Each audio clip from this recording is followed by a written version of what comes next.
For many people, air travel often involves a seatbelt that doesn't fit. Some travelers find they need to get a seatbelt extender, a piece that goes between the belt and the buckle to help the two connect. TikTokers such as Remy Bader, Nikki Garza and Adalia Lauren have shared their experiences with these items, and the term seatbelt extender on airplane has millions of views on the platform.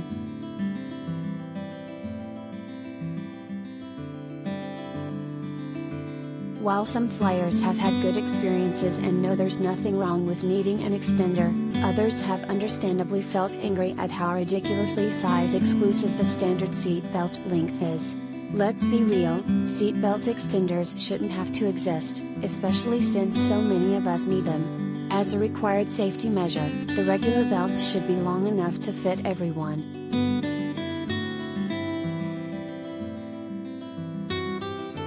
But in case you find yourself needing a seatbelt extender, here's some information to make the process as easy and stress-free as possible.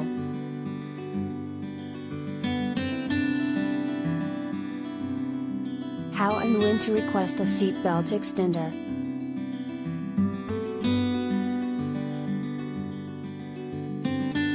According to 2020 data published by TripSavvy, an expert-based travel site, each airline has different lengths of seatbelts and extenders. The exact length of seatbelts varies by airline and by reports, ranging anywhere from 31 inches to around 51 inches.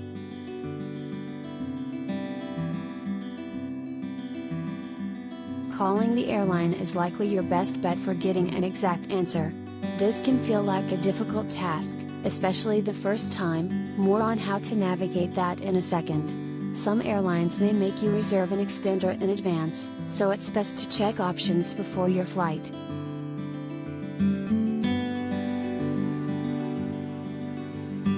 If you don't have to reserve ahead, asking early is best. That's according to Pam Look, the founder of Ember and Ace, a plus-size athletic wear brand. I like to ask for the extender as soon as I board while everyone is still stowing their carry-on and getting settled, said Look, who's had to use an extender since her early 40s. That way, I don't feel like all eyes and ears are on me and my request.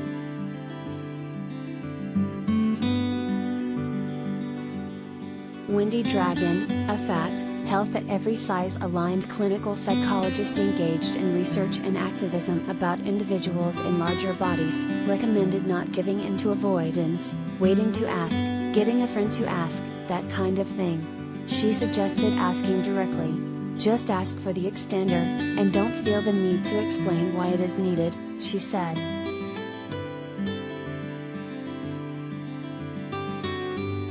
If it makes you more comfortable, you can also buy seatbelt extenders. However, using the ones provided is probably the way to go, since some airlines may not allow you to bring your own. It's important to check compliance rules before purchasing or packing anything.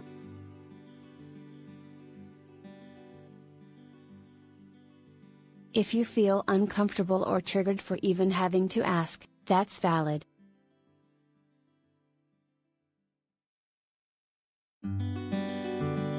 We live in a fat-phobic culture where people discriminate and hold prejudice against people in larger bodies. So much in this culture is tied up with body size, Dragon said, noting how we're perceived by romantic partners, medical providers, family and even employers.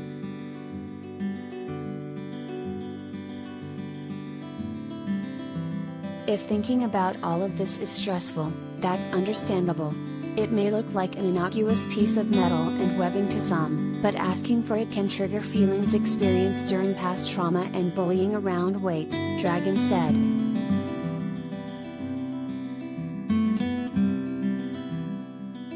For a person who already experiences discrimination and marginalization for their body size, not fitting into a seatbelt can feel like confirmation that their body is somehow wrong, bad and unworthy, and has no value, said Katie Piale, a therapist who works with clients of all sizes on their eating disorders and body image distress.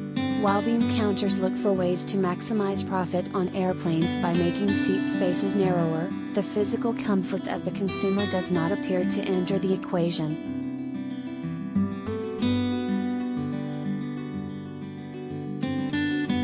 How to take care of difficult emotions that arise.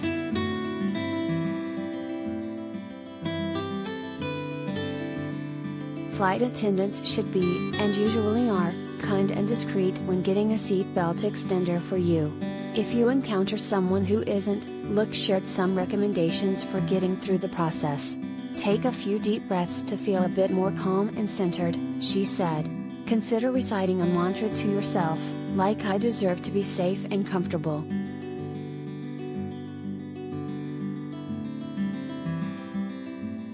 Being gentle with yourself is crucial.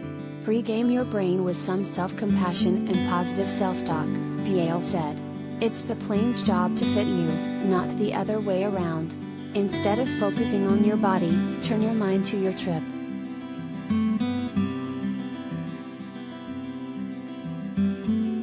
Dragon noted that we often say things to ourselves we would never say to anyone else.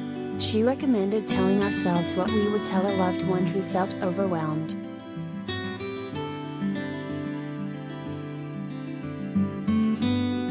Once you're fully settled, distract yourself.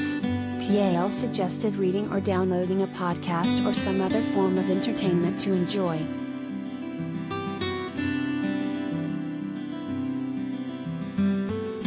Talking to a therapist before or after the trip can also be a great idea. Body image is a tough struggle, especially when systemic fat phobia is in the picture, and professional help is often needed.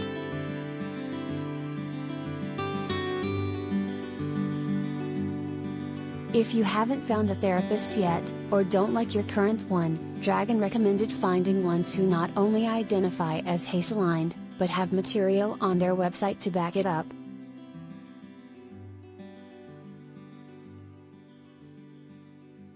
See if larger people are included in the pictures, she said. Look if they have testimonials, if weight loss is mentioned. Reach out to the Association for Size Diversity and Health, they have a list of providers that have taken the HACE pledge.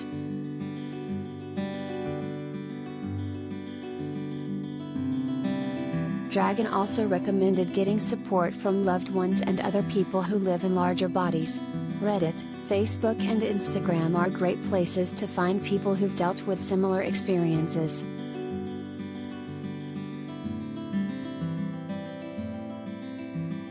Ultimately, every person deserves safety and respect, Piel emphasized. Flying should be an inclusive experience, period.